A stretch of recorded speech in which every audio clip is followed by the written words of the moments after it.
There are movie costumes people remember, and then there's Marilyn Monroe's white dress. The moment it lifted above the subway grate in the 7-year itch, it stopped being just wardrobe. It became a photograph, a poster, a memory, a symbol. It became the image people pulled out whenever they wanted to explain Marilyn in 1 second. Blonde hair, bright smile, white fabric, playful laughter, all wrapped inside one perfect Hollywood frame. But Marilyn Monroe was never one frame. That's what makes this story painful. Because the dress gave the world exactly what it wanted from her: beauty, charm, fun, a little mischief, a smile that looked easy enough to sell forever. And Marilyn gave that moment with the kind of timing only a real performer could have. She wasn't just standing there, she was working. Still, the more famous the dress became, the smaller the world's memory of her became. People remembered the wind. They remembered the skirt. They remembered the face. But they didn't always remember the woman trying to grow past the image. So before we talk about the legend, we need to look at the dress again, not as glamour, but as the moment Marilyn became harder to escape. And before we step closer to that dress, take a second to like this video and subscribe to the channel. Before it belonged to history, the dress belonged to a movie. It wasn't framed yet. It wasn't behind glass. It wasn't an auction headline, a museum memory, or the picture people would use for decades whenever they wanted to sum up Marilyn Monroe in one glance. It was wardrobe, a white ivory cocktail dress, designed by William Travilla for the 7-year itch, the 1955 Billy Wilder comedy, where Marilyn played the unnamed upstairs neighbor who catches the imagination of a married man left alone in New York for the summer. That's all it was supposed to be at first: a costume for a scene, a piece of fabric built to move, to catch light, to help sell a little heat and humor in a Hollywood comedy. But some costumes don't stay quiet. Look at it before the subway grate, not as the world remembers it, but as Marilyn may have first met it. The halter neckline, the soft pleats, the clean white shape, the kind of dress that seemed made for laughter, summer air, and a camera that wanted to turn a woman into a dream, before anyone asked who she was when the dream ended. That's where the dress starts becoming dangerous. Because Hollywood understood images. It knew how to place a woman under light. It knew how to turn fabric into publicity. It knew how to make one pose louder than a whole performance. And Marilyn, by then, knew the camera too. She knew how to soften her face, how to let a smile arrive a second late, how to make a scripted moment feel like something happening by accident. That was her craft. The painful part is how easily people confused craft with simplicity. They looked at the dress and saw glamour. They looked at Marilyn and saw the fantasy the studio had polished for them. But before that dress ever rose above a subway grate, before the crowd gathered and the flashbulbs started burning, it was already carrying a quiet question. Was the world about to see Marilyn Monroe, or was it about to lose Norma Jeane behind one perfect image? On September 15, 1954, Marilyn Monroe stepped onto a sidewalk in New York City. And Hollywood stepped into one of its most famous accidents that wasn't really an accident at all. The setup was simple enough. Marilyn stood above a subway grate while filming the 7-year itch. The air rose, the white dress lifted. She smiled, laughed, and pressed the skirt down as if the whole thing had just happened in a burst of city mischief. But that night wasn't just a quiet film scene. It was staged in public. It was designed to be seen.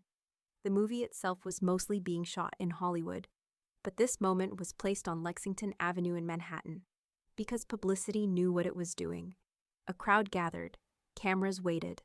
The sidewalk turned into a theater before the film ever reached a screen, and Marilyn stood right in the middle of it. That's what makes the image so complicated. It looks spontaneous, like the city breeze simply caught her by surprise. But around her, there were lights, crew members, photographers, spectators, and the heavy machinery of a studio that understood the value of one perfect picture. The public saw Marilyn laughing. The studio saw a headline. The photographers saw history before anyone called it that. But Norma Jeane was the one standing there, under all of it, expected to make the pressure look playful. And she did. That was the part people often missed. Marilyn didn't just become famous because the camera loved her. She knew how to meet the camera. She knew how to turn embarrassment into timing, attention into comedy, and exposure into a kind of controlled softness. The scene worked because she made it work. Still, there's something painful about how quickly the world flattened that skill into a pose. A dress lifted. A smile appeared. A crowd roared. And suddenly, one small moment started growing bigger than the woman who had created it. That night, the white dress stopped being wardrobe. It became a public event, a photograph waiting to travel farther than the movie itself. A version of Marilyn that could be printed, copied, sold, and remembered without ever asking what it felt like to stand there. The crowd got Marilyn, the cameras got the pose. But once the wind settled and the lights cooled, the harder question was still waiting. What did Norma Jeane get from that night? On September 15th, 1954, Marilyn Monroe stepped onto a sidewalk in New York City, and Hollywood stepped into one of its most famous accidents that wasn't really an accident at all. The setup was simple enough. Marilyn stood above a subway grate while filming The 7-Year Itch. The air rose, the white dress lifted. She smiled, laughed, and pressed the skirt down as if the whole thing had just happened in a burst of city mischief. But that night wasn't just a quiet film scene. It was staged in public. It was designed to be seen. The movie itself was mostly being shot in Hollywood. But this moment was placed on Lexington Avenue in Manhattan because publicity knew what it was doing. A crowd gathered. Cameras waited. The sidewalk turned into a theater before the film ever reached a screen. And Marilyn stood right in the middle of it. That's what makes the image so complicated. It looked spontaneous, like the city breeze simply caught her by surprise. But around her, there were lights, crew members, photographers, spectators, and the heavy machinery of a studio that understood the value of one perfect picture. The public saw Marilyn laughing. The studio saw a headline. The photographers saw history before anyone called it that. But Norma Jeane was the one standing there, under all of it, expected to make the pressure look playful. And she did. That was the part people often missed. Marilyn didn't just become famous because the camera loved her. She knew how to meet the camera. She knew how to turn embarrassment into timing, attention into comedy, and exposure into a kind of controlled softness. The scene worked because she made it work. Still, there's something painful about how quickly the world flattened that skill into a pose. A dress lifted, a smile appeared, a crowd roared, and suddenly, one small moment started growing bigger than the woman who had created it. That night, the white dress stopped being wardrobe. It became a public event. A photograph waiting to travel farther than the movie itself. A version of Marilyn that could be printed, copied, sold, and remembered without ever asking what it felt like to stand there. The crowd got Marilyn. The cameras got the pose. But once the wind settled and the lights cooled, the harder question was still waiting. What did Norma Jeane get from that night? The most misunderstood thing in that photograph may not be the dress. It may be the smile. Because people looked at Marilyn Monroe standing over that subway grate and thought they were seeing something simple. A pretty woman laughing. A movie star enjoying the attention. A bright little piece of Hollywood fun. But Marilyn's smile was never that simple. That was the craft people kept mistaking for accident. She knew how to give the camera a moment. She knew how to soften embarrassment into comedy, how to let surprise look innocent, how to make a crowded sidewalk feel like a private joke between her and the audience. That wasn't emptiness, that was timing, that was control. That was a performer understanding exactly how long to hold the laugh before the moment turned from playful into uncomfortable. And that's why the scene worked. The dress moved, the crowd reacted, the cameras caught it. But Marilyn carried the scene with her face. 1 second too much, and it could have looked forced. 1 second too little, and it would have vanished. She gave the image its rhythm. Still, the world didn't talk about it that way.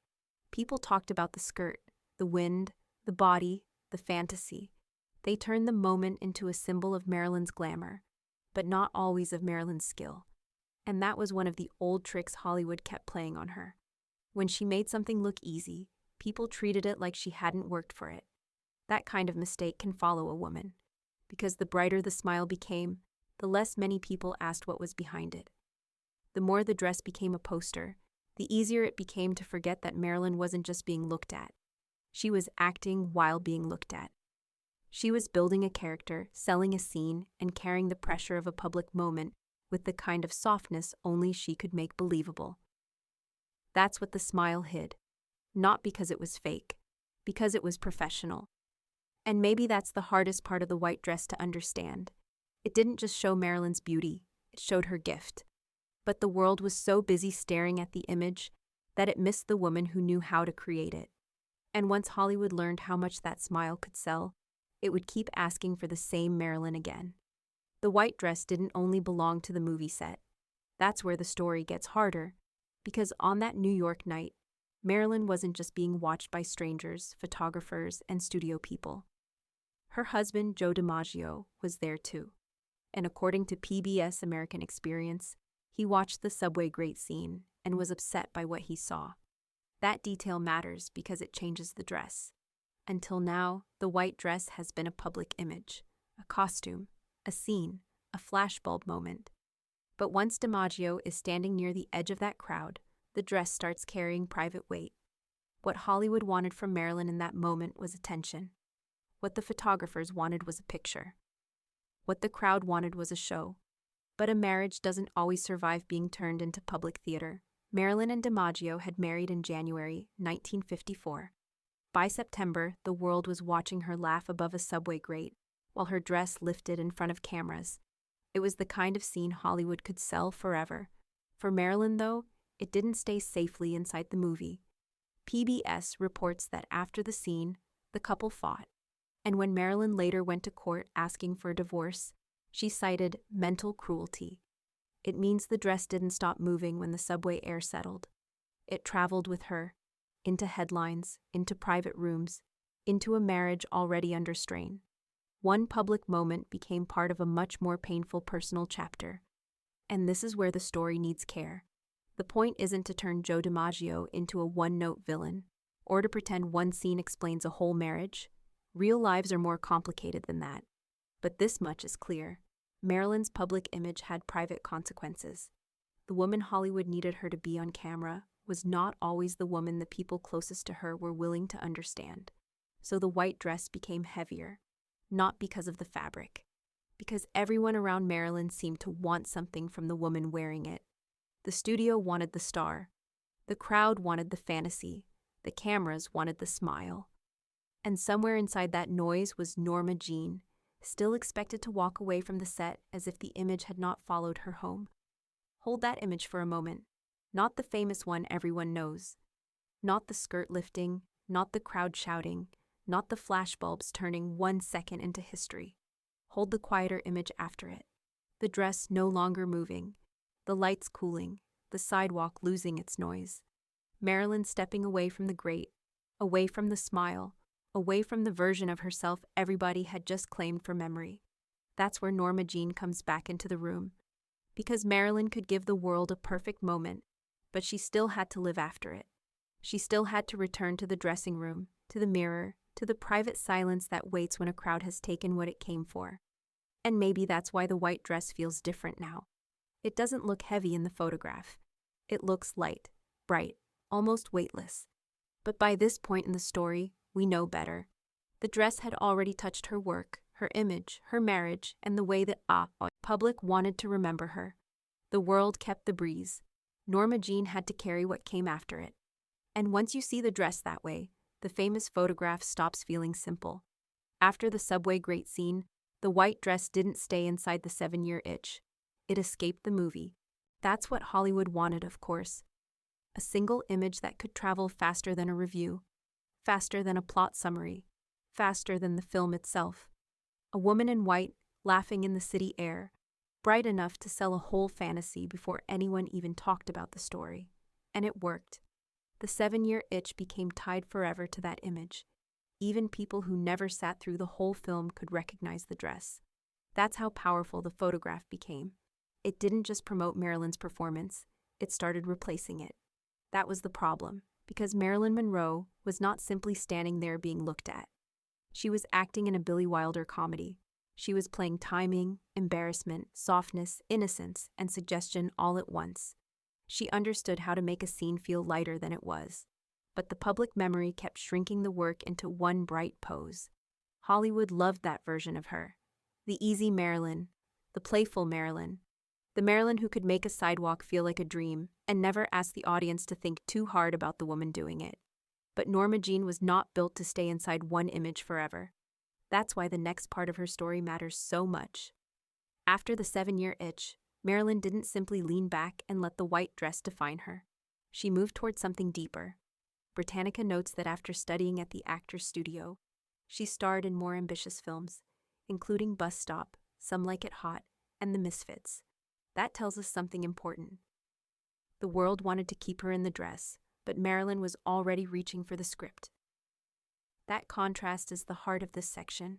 The dress was public, the study was private, the dress was easy to print, the work was harder to notice, the dress made her look effortless, the acting room proved she wanted effort to mean something. And maybe that's why the white dress became painful. Not because it was ugly, not because the scene failed. The scene worked too well. It gave the world a Marilyn it could understand quickly. And once the world understands a star too quickly, it often stops listening. So the dress changed again. It was no longer just glamour. It became pressure. A symbol of the version of Marilyn Hollywood could sell without explaining Norma Jeane at all. And while the world replayed the subway grate, Marilyn did something that didn't look like the image. She went looking for a way to be taken seriously. If Hollywood had written the next chapter for Marilyn Monroe, it probably would have looked very simple. More photographs, more publicity, more versions of the same image, more white dresses. But Marilyn had something else in mind. That's the part of her story that often gets buried beneath the famous photographs. While the world was busy turning the subway grate scene into legend, Marilyn was quietly moving in a different direction. She wasn't trying to escape acting. She was trying to become better at it. And those are not the same thing. People who only knew the public image often assumed success had come easily to her. The smile looked natural. The charm looked effortless. The screen presence looked instinctive. But Marilyn understood something many people around her did not. Natural talent can open a door. It doesn't keep it open. That belief led her toward New York and the Actors Studio, where she studied under Lee Strasberg. It was a choice that didn't fit the version of Marilyn many people preferred. The fantasy was easier to sell than the student. The white dress was easier to market than a woman carrying notebooks, studying scenes, and trying to sharpen her craft. But that woman existed, and she mattered, because this is where the meaning of the white dress begins to shift again. Until now, the dress has represented publicity, attention, and expectation. It was the image that made crowds stop and stare. But while that image grew larger, Marilyn was spending time in places where nobody cared about subway grates or famous photographs. Acting classrooms don't reward glamour, they reward work. That's why this chapter feels so important. The public thought Marilyn's greatest asset was the image. Marilyn seemed increasingly interested in proving that the image wasn't the whole story. She wanted respect. She wanted challenging roles. She wanted people to talk about her performances with the same seriousness they talked about her photographs. That doesn't mean she rejected the glamorous side of her career. She understood its power better than almost anyone, but she also understood its limits. And maybe that's the hidden tension running through her life during these years. The more famous the image became, the harder she worked to show there was something beyond it. The white dress had made her unforgettable. Now she was trying to make herself undeniable. That's a very different goal. Because the world wanted the symbol. Marilyn wanted the chance to be an artist. And once you see that contrast clearly, the famous dress stops looking like a victory alone. It starts looking like the beginning of a struggle that would follow her for the rest of her career. There's a strange thing that happens when one image becomes too famous. It stops asking permission. The white dress did that to Marilyn Monroe. It moved beyond the 7-year itch, beyond the New York sidewalk, beyond the scene it was made for. It became a shortcut. A way for people to say Marilyn without having to think about the woman who worked, studied, worried, fought for better roles, and wanted more from herself than a beautiful pose. That's what made the dress so powerful and so unfair. A costume is supposed to serve the performer, but this one slowly started to speak over her. Posters could use it. Magazines could replay it. Fans could recognize it instantly. Museums could display it like a sacred piece of Hollywood memory. And every time the image returned, it carried the same easy idea. Marilyn as the blonde in the white dress, laughing while the world looked up. It was a perfect image, maybe too perfect, because perfection can flatten a person. The more the dress became part of public memory, the less space there seemed to be for the Marilyn who wanted serious work, the Marilyn who went to acting classes, the Marilyn who understood that being adored was not the same as being understood. The photograph kept giving people the answer before they asked the question. Who was Marilyn Monroe? The white dress answered too quickly, but Norma Jeane was never quick. Not really. She was complicated in the way real people are complicated. She could be funny and unsure, gentle and ambitious, camera-ready in one room, deeply nervous in another. She could know the power of her image and still feel trapped by what that image demanded from her. That's the part the dress hid, not because the dress itself was cruel. Fabric doesn't choose what the world does with it. But Hollywood chose, publicity chose, memory chose. And over time, the white dress became less like wardrobe and more like a frame she couldn't fully step out of. People kept returning to the wind, to the smile, to the skirt, to the moment. But Marilyn kept reaching for something beyond the moment. A script, a class, a role that asked more of her, a chance to be discussed not only as a face on a poster, but as an actress with range, timing, hunger, and intelligence. That's why this section of the story hurts. The white dress made her unforgettable, but it also made the world lazy. It gave people an image so bright they could stop looking deeper. And years later, when that same dress went up for sale, the price would reveal just how much the world still wanted to own the moment. Years after Marilyn Monroe stood above that subway grate, the white dress entered another kind of spotlight. Not a movie set this time, an auction room. In 2011, the ivory pleated dress from the 7-Year Itch was sold as part of Debbie Reynolds' Hollywood costume collection. Reuters reported that the winning bid reached $4.6 million, and after taxes and fees, the total rose to $5.52 million. That number is almost hard to sit with, because by then the dress was no longer only fabric. It was not only William Trevilla's design. It was not only a costume from a 1955 film. The people bidding on it were not just buying seams, pleats, and a halter neckline. They were buying the wind. They were buying the sidewalk. They were buying the laugh. They were buying the version of Marilyn the world had kept alive for decades. And that is where the auction becomes more than a Hollywood sales story. It becomes a strange kind of emotional proof. The dress had done exactly what famous objects sometimes do. It had absorbed the memory around it until the memory became more valuable than the object itself. But that value also raises a quiet question. What was everyone really paying for? Not the private woman, not the acting student, not Norma Jeane with a script in her hand, not the woman trying to be taken seriously beyond the image. The auction price confirmed how powerful the myth had become. The white dress had become one of the most valuable symbols connected to Marilyn's name, because it carried the Marilyn people thought they knew instantly: bright, playful, blonde, unreachable, still smiling above the grate. That is why this part of the story feels so strange. The dress sold for millions because the world had never stopped wanting that moment. But the woman who made the moment work was not there to explain what it had cost her. The higher the price climbed, the clearer the old question became. What was Norma Jeane worth when the dress wasn't moving?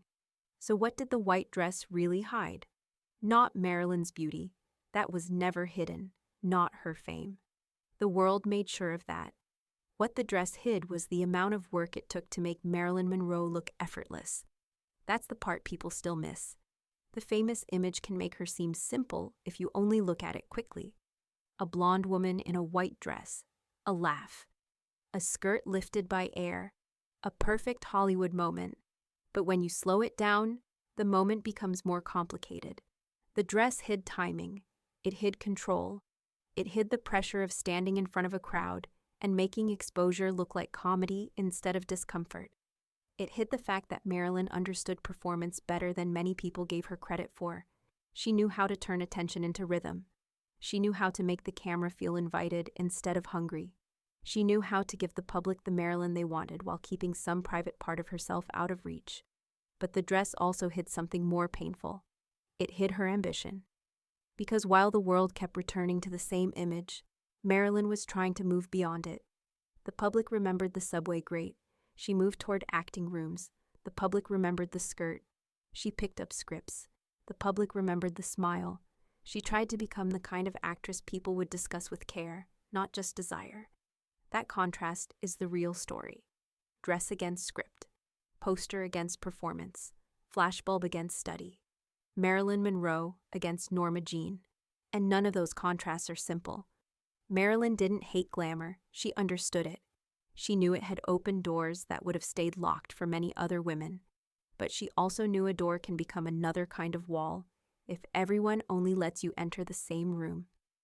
The white dress opened a room the whole world wanted to stand in. Then it made it harder for her to leave. That is why the image still feels beautiful and sad at the same time. It gave Marilyn one of the most famous moments any screen actress ever had. But it also gave the world an easy answer to a woman who was never easy to explain. People could say, there she is. But Norma Jeane was somewhere deeper than that. She was in the work before the smile, in the silence after the crowd, in the script beside the mirror, in the decision to study when the world already thought it knew what she was for. And maybe that's why the white dress still haunts the story. It gave the world everything it wanted from Marilyn, except the full truth of the woman wearing it. So now when we look back at the white dress, it can't stay simple anymore. It can't only be the dress from the 7-year itch. It can't only be William Trevilla's design. It can't only be the ivory pleats, the halter neckline, the subway grate, the wind, the laugh, the flashbulbs, or the famous photograph that kept traveling long after Marilyn walked away from that sidewalk. By now, the dress means more than glamour.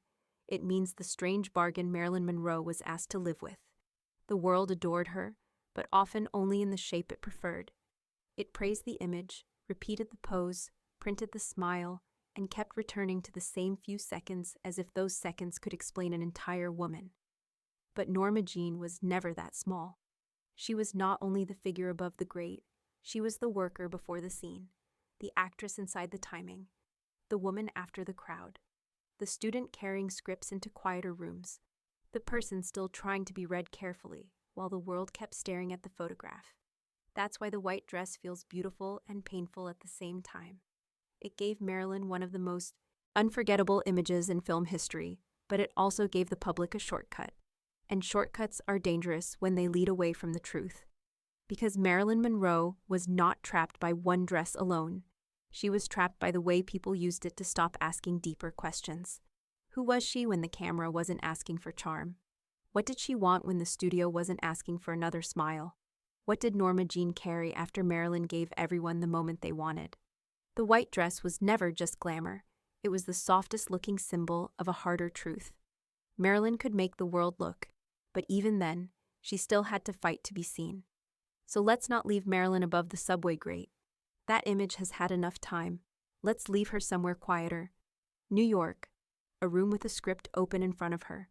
Not the white dress, not the crowd, not the flashbulbs. Just Marilyn Monroe sitting with words on a page, trying to build something the camera couldn't steal in 1 second. That image matters too, because Britannica records that Marilyn studied with Lee Strasberg at the Actors Studio in New York City. And that fact should stay near the end of this story. Not because it erases the white dress. Nothing erases an image that powerful. But it reminds us that Marilyn's story didn't stop where the public preferred to freeze it. She kept working. She kept reaching. She kept asking for roles, scenes, and moments that asked more of her than being beautiful in the right light. And maybe that's the Marilyn worth carrying with us now. Not only the woman laughing above the subway grate, but the woman after the photograph, the woman with the script, the woman who knew the image had power but still wanted the work to matter, the woman who had been made into a symbol and still tried to remain a person. The world remembered the white dress because it was easy to look at. This story remembers Norma Jeane because she was worth looking for. If this story made you look at Marilyn's white dress a little differently, take a moment to like this video. It helps more people find these quieter Marilyn stories, the ones that look past the image and try to remember the person. And if you want to stay with us for more stories, told with care, truth, and old Hollywood memory, subscribe to the channel. Then tell me in the comments what Marilyn image has stayed with you the longest, not as gossip, not as rumor, as memory. Because maybe that's the best way to remember her now. Not only through the photograph everyone knows, but through the woman behind it, Norma Jeane, still asking to be seen with a little more care.